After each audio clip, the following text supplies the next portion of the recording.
남자친구가 여사친이랑 저 몰래 술 마신 걸 알게 됐어요. 물어봤더니 돌아온 말이 야, 걔랑 나랑 진짜 아무 사이도 아닌데 왜 그래? 너 되게 집착하는 거 알아? 이 한마디에 갑자기 내가 이상한 사람이 됐어요. 분명히 불편했던 건 나인데 대화가 끝나고 보니까 내가 사과하고 있더라고요. 집에 오는 길에 머리가 복잡해지는 거예요. 잠깐, 내가 뭘 잘못한 거지? 여사친이랑 술 먹은 건 쟤인데 왜 내가 집착녀가 됐지? 화장 지우다가 갑자기 억울해서 눈물이 나요. 이거 연애할 때만 생기는 거 아니에요.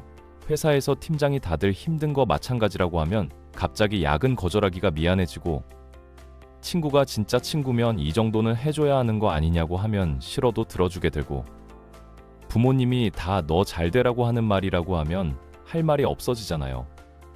문제는 당하는 순간에는 모른다는 거예요. 끝나고 샤워하다가 자려고 누웠다가 갑자기 그때 이렇게 말했어야 했는데 싶은 거잖아요. 오늘은 이 사람들이 정확히 어떤 방식으로 우리 머릿속을 조종하는지 그 패턴을 전부 뜯어볼 건데요. 이거 한번 알면 신기하게 바로 보여요. 일단 이 사람들이 왜 이렇게 말하는지부터 알아야 해요. 정상적인 사람은 뭔가 불만이 있으면 그냥 직접 말하거든요. 이거 싫어. 이건 좀 그래 단순하죠. 근데 조종하는 사람들은 절대 직접 말 안 해요. 직접 말하면 당신이 반박할 수 있으니까요. 그래서 다른 방법을 써요. 당신 머릿속에 죄책감을 심어서 당신이 스스로 움직이게 만드는 거예요. 직접 요구하면 거절해도 떳떳한데 죄책감으로 움직이게 하면 거절하는 쪽이 나쁜 사람이 되거든요. 이게 조종의 핵심 원리예요. 회사에서 이게 엄청 많이 쓰여요. 선배가 야근을 시키고 싶은데 직접 야근하라고 안 해요. 대신 오늘 진짜 죽겠다면서 한숨을 쉬고 일이 너무 많다면서 당신 눈치를 슬쩍 보는 거예요. 지친 표정으로 모니터 보면서 한숨 쉬고 당신이 퇴근 준비하는 거 보면서 또 한숨 쉬고요.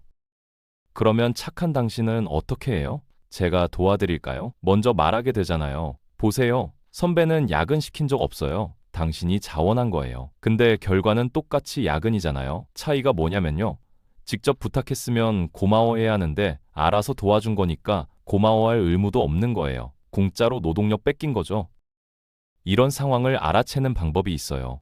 대화가 끝나고 뭔가 내가 해주기로 했는데 정확히 언제 상대방이 부탁했는지 기억이 안 나면 당한 거예요. 저 사람이 해달라고 한 적 있나? 이런 생각이 들면 그게 신호예요. 이런 상황에서는 그냥 못 알아챈 척하면 돼요. 상대방이 아무리 한숨을 쉬고 힘든 티를 내도 그냥 힘드시구나, 화이팅 하세요, 이러고 자기 할 일 하면 되는 거예요.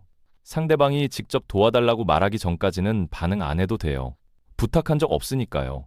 눈치가 없어 보일까봐 걱정될 수 있는데 그게 아니에요. 부탁도 안 했는데 알아서 해주는 게 당연한 게 아니거든요. 원래 부탁은 말로 하는 거예요.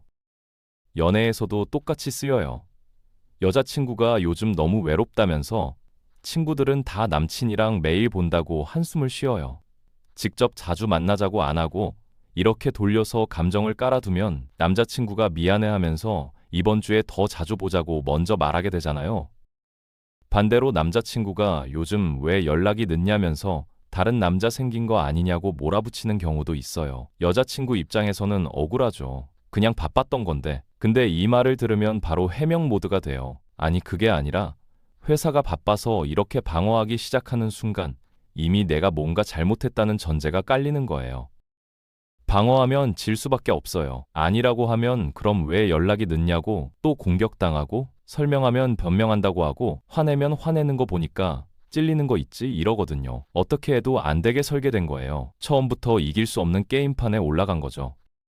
대신 이렇게 해보세요. 다른 남자 생긴 것 같아? 상대방 말을 그대로 질문으로 돌려주는 거예요. 그러면 상대방이 그건 아니고 이러면서 자기 말을 수정하기 시작해요. 공격이 자기한테 돌아오니까 당황하는 거죠. 자기가 한 말을 다시 들으면 좀 과했나 싶어지거든요.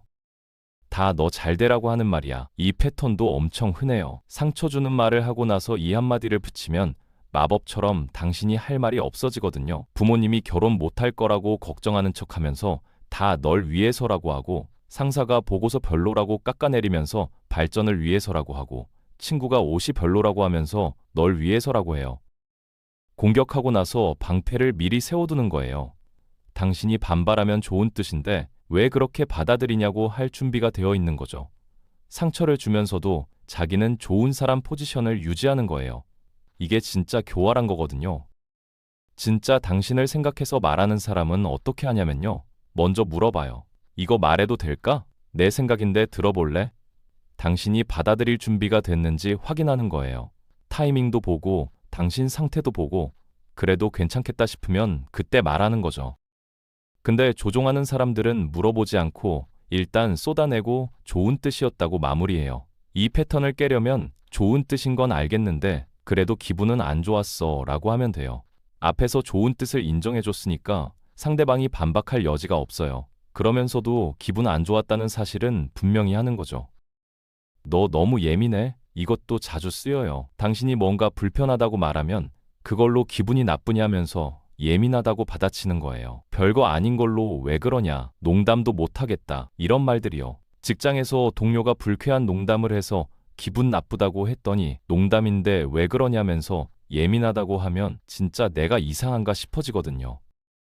가족 모임에서 친척이 외모 지적을 해서 불편하다고 했더니 가족끼리 그것도 못하냐면서 예민하다고 하면 또 내가 옹졸한 사람이 된 것 같고요. 이 말을 반복해서 들으면 자기 감정을 믿지 못하게 돼요. 내가 느끼는 게 맞는 건가? 내가 이상한 건가? 계속 헷갈리는 거죠. 근데 생각해보세요. 당신의 감정은 당신 거예요. 누가 와서 네 감정이 틀렸다고 말할 권리가 없어요.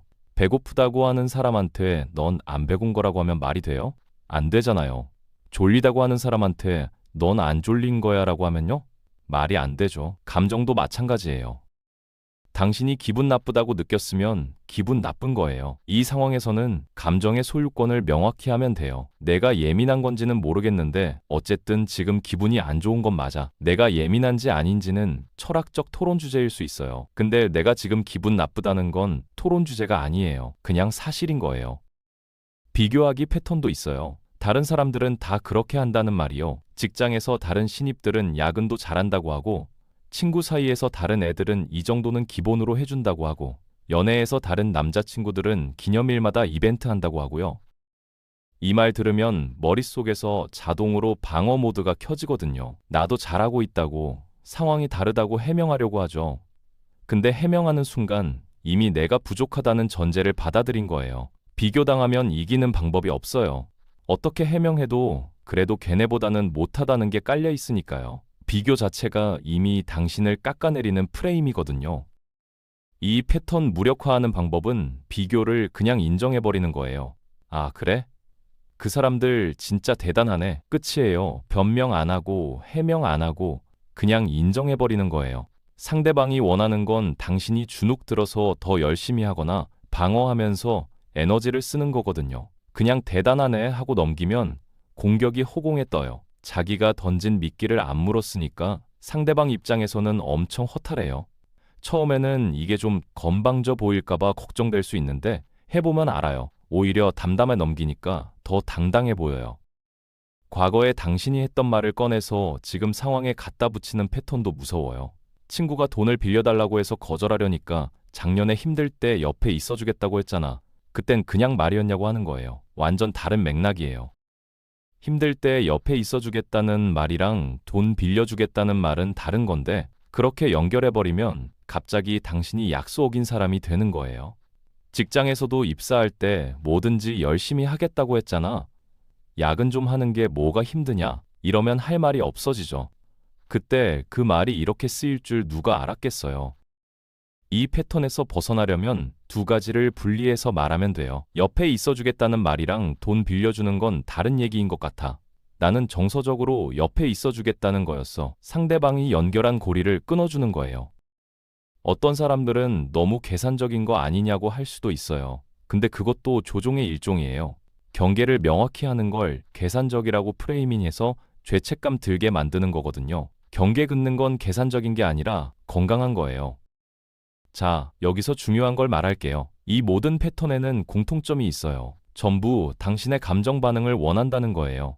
당신이 화내든 슬퍼하든 해명하든 어떤 형태로든 반응을 보여주면 그게 이 사람들한테는 보상이에요. 당신이 흔들리는 걸 보면서 내 말이 먹혔구나, 내가 영향력이 있구나 느끼는 거거든요. 마치 게임에서 점수 따는 것처럼 당신이 반응할 때마다 이 사람들은 만족감을 느끼는 거예요. 그래서 가장 강력한 대응은 반응을 안 하는 거예요. 점수를 안 주는 거죠. 근데 이게 말처럼 쉽지 않죠. 상대방이 자극적인 말을 하면 본능적으로 뭔가 말하고 싶어지니까요. 얼굴이 달아오르고 심장이 빨라지고 하고 싶은 말이 목구멍까지 차오르는데 참기가 어렵잖아요. 그래서 제가 추천하는 건 거울 대응법이에요. 상대방이 뭐라고 하면 그 말을 그대로 질문으로 돌려주는 거예요. 친구가 너 요즘 변한 것 같다고 해요.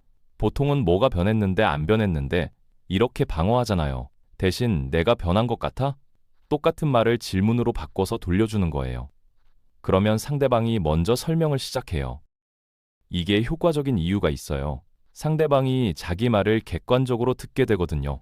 충동적으로 뱉은 말을 2번 듣게 되면 이게 좀 과한 말이었나 싶어지는 경우가 많아요. 그리고 당신이 방어를 안 하니까 상대방이 공격할 지점을 못 찾아요. 방어하면 거기에 반박하고 또 방어하면 또 더 반박하는 게 말싸움 구조잖아요. 당신이 거울처럼 반사만 하면 공격이 자기한테 돌아와요. 구체화 요청도 효과적이에요.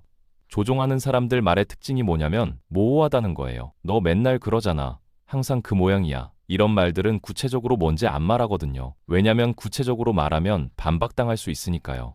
직장 상사가 요즘 좀 그렇다고 하고 친구가 변했다고 하고 가족이 왜 맨날 그 모양이냐고 해요. 뭐가 어떻게 그런지는 안 말하고 뭉뚱그려서 말하는 거예요. 이렇게 모호하게 말해야 당신이 방어할 수가 없거든요. 뭘 방어해야 할지 모르니까요. 이때 뭐가 그런데요? 구체적으로 언제 그랬어? 물어보면 돼요. 상대방이 여러 번 있었다고 하면 예를 들면 계속 구체화를 요청하는 거예요. 진짜 문제가 있었으면 구체적인 사례를 말할 거고 그러면 그 상황에 대해서 대화할 수 있어요. 근데 구체적인 사례가 없으면 말문이 막혀요. 그냥 그런 느낌이라고 얼버무리거든요. 그러면 알 수 있어요. 저 사람이 실제로 문제를 느낀 게 아니라 그냥 나를 흔들려고 한 말이었구나. 분위기 조성 패턴도 있어요. 연애에서 사소한 문제가 생기면 바로 헤어지자를 꺼내는 사람들이 있잖아요. 이 말 한마디에 상대방은 패닉 상태가 되거든요. 갑자기 원래 문제는 사라지고 어떻게든 이 관계를 지켜야 한다는 생각만 남는 거죠. 직장에서도 비슷해요. 상사가 요즘 회사 상황 안 좋은 거 알지? 이렇게 슬쩍 말하는 거예요. 직접 야근하라고 안 하고 분위기를 깔아두는 거예요. 이 말을 들은 직원은 자동으로 불안해지고 야근을 안 할 수가 없어지는 거죠. 안 하면 찍힐까봐 무섭고 다음 구조조정 명단에 오를까봐 걱정되고요. 이런 패턴에 대응하려면 직접 물어보면 돼요. 그래서 제가 뭘 해야 하는 걸까요? 모호하게 분위기만 깔아두는 사람한테 구체적인 요청을 하게 만드는 거예요. 진짜로 뭔가 원하는 게 있었으면 말할 거고, 그러면 그것에 대해서 할게요. 또는 그건 좀 어려워요. 라고 판단할 수 있어요. 근데 대부분은 그건 아니라면서 얼버무려요. 왜냐면 애초에 구체적인 요청이 없었거든요. 그냥 당신을 불안하게 만들어서 조종하려고 한 거였으니까요.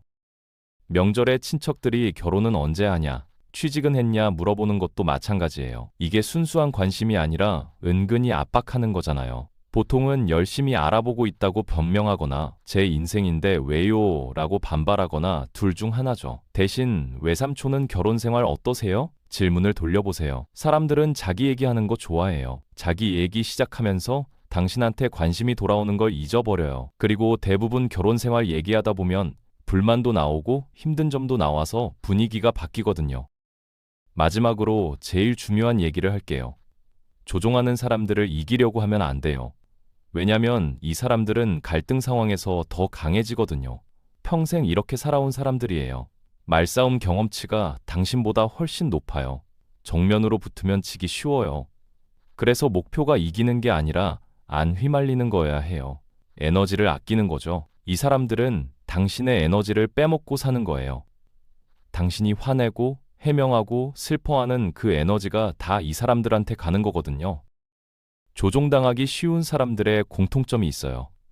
착하고 공감을 잘하고 갈등을 싫어하는 사람들이에요. 근데 이게 나쁜 게 아니에요. 오히려 좋은 거죠. 세상에 이런 사람들이 있어야 돌아가는 거니까요. 문제는 이 좋은 특성이 조종하는 사람들한테는 만만한 사람의 특징으로 보인다는 거예요. 그래서 착하면서도 만만하지 않은 사람이 되어야 해요. 이게 이기적인 게 아니에요. 건강한 거예요.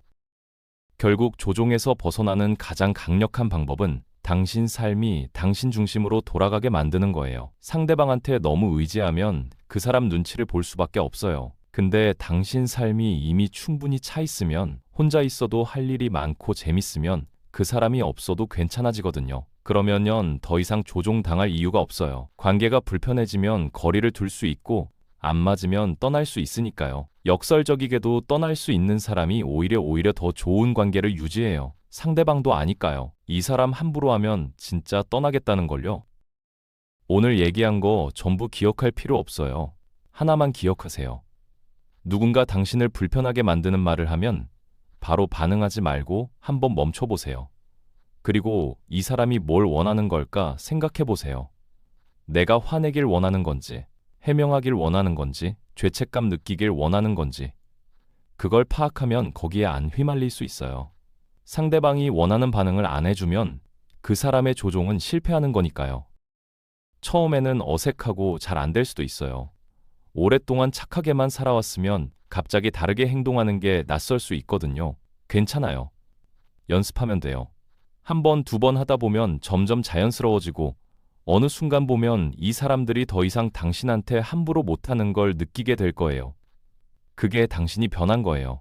더 이상 만만한 사람이 아닌 거죠.